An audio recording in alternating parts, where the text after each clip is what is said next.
What if the Netherlands and Great Britain united?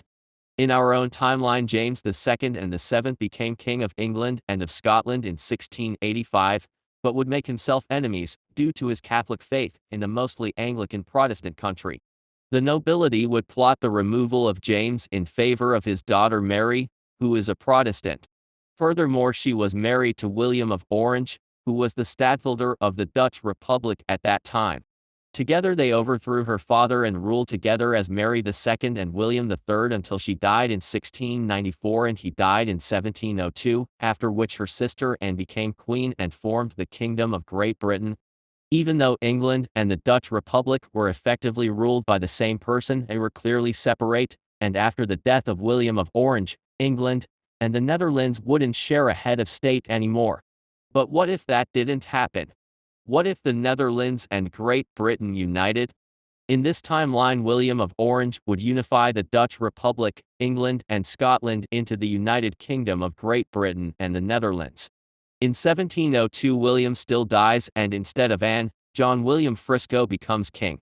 John would oversee the War of the Spanish Succession, but it wouldn't be fundamentally changed from our own timeline. It is, however, possible that they press for more lands in the lowlands, like the Spanish Netherlands. It is also possible that these lands are taken during the War of the Austrian Succession. John William died in 1711, and his son William became king as William IV. The War of the Quadruple Alliance would be remembered as the War of the Triple Alliance, as two of its members are one state now. Considering that it was named after King George, the province of Georgia would be named after King William in this timeline.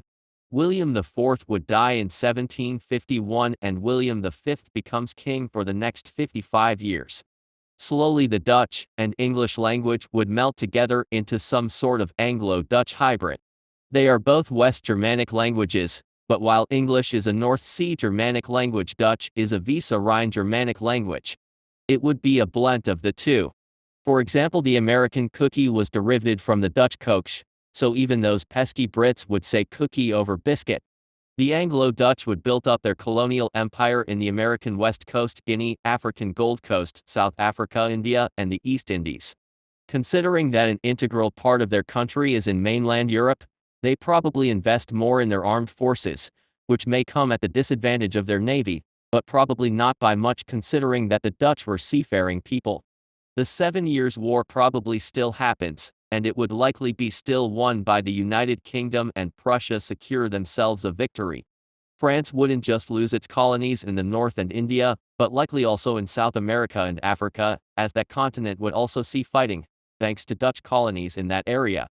I doubt that William V would make the same mistakes George III did in regards to the 13 colonies, and thus it is totally possible that the American Revolutionary War doesn't break out. Instead, the United Kingdom continues to hold on to its American colonies. Without a Revolutionary War, they also hold on to Florida and Menorca, as well as Tobago and Senegal. The French Revolution likely still breaks out even without supporting the American revolutionaries.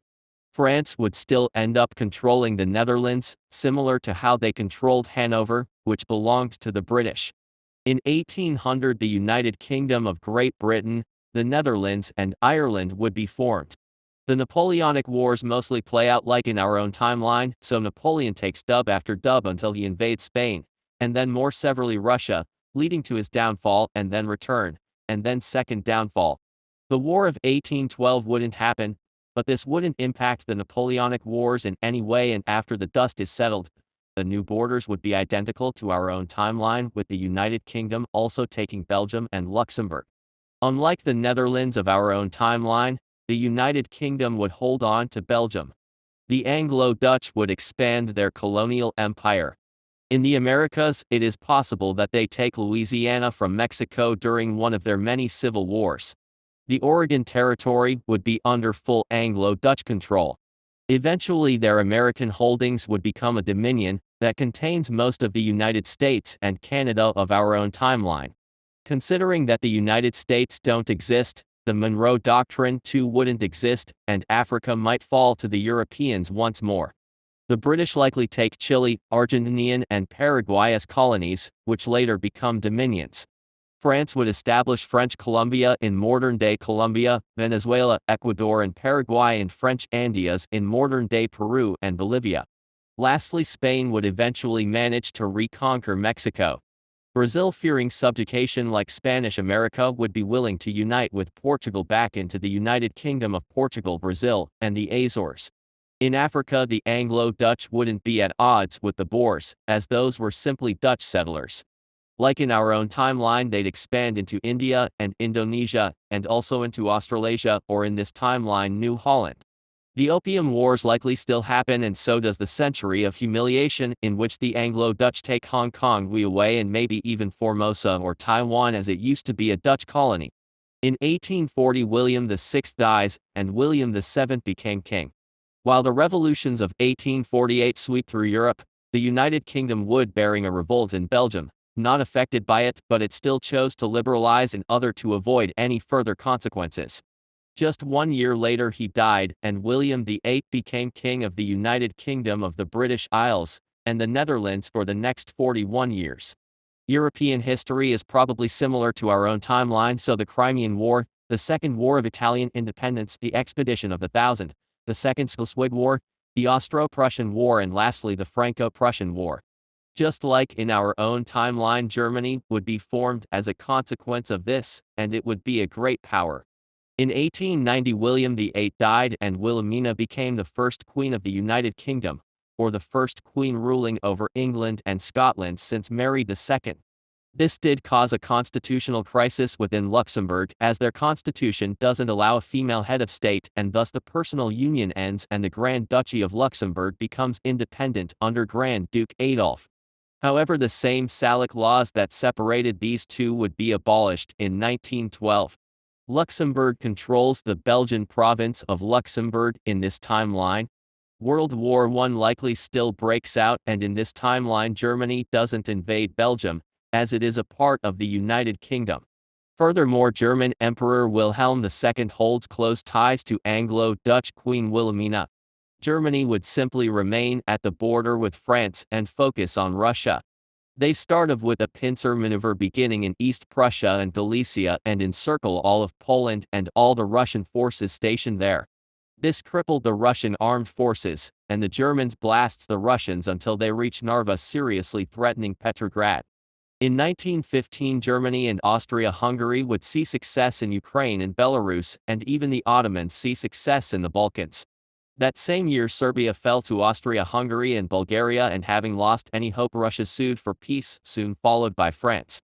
In the Treaty of London, Germany establishes the Kingdom of Poland under Frederick Christian, Kingdom of Lithuania under Mindaugas II, Hetmanate of Ukraine under Pavlo Skoropadsky, Kingdom of Belarus under Ernst Wilhelm of Prussia, United Baltic Duchy under Adolf Friedrich, Kingdom of Finland under Frederick Karl, and Kingdom of Georgia under Joachim of Prussia.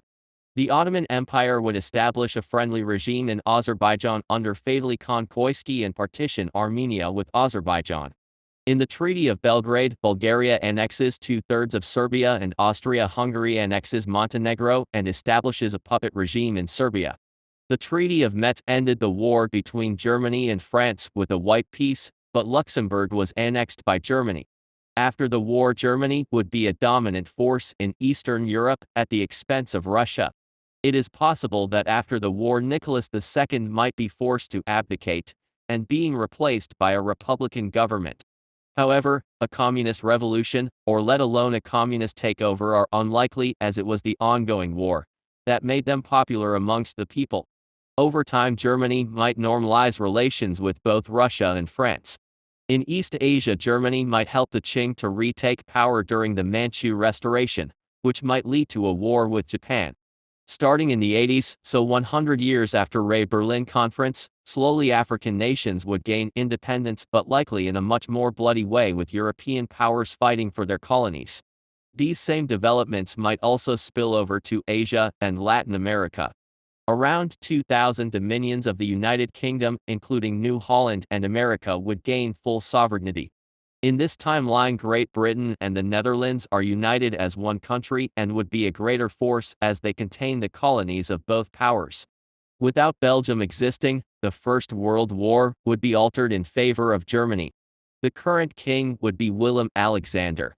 If you liked the episode, leave a like, and don't forget to subscribe. Goodbye.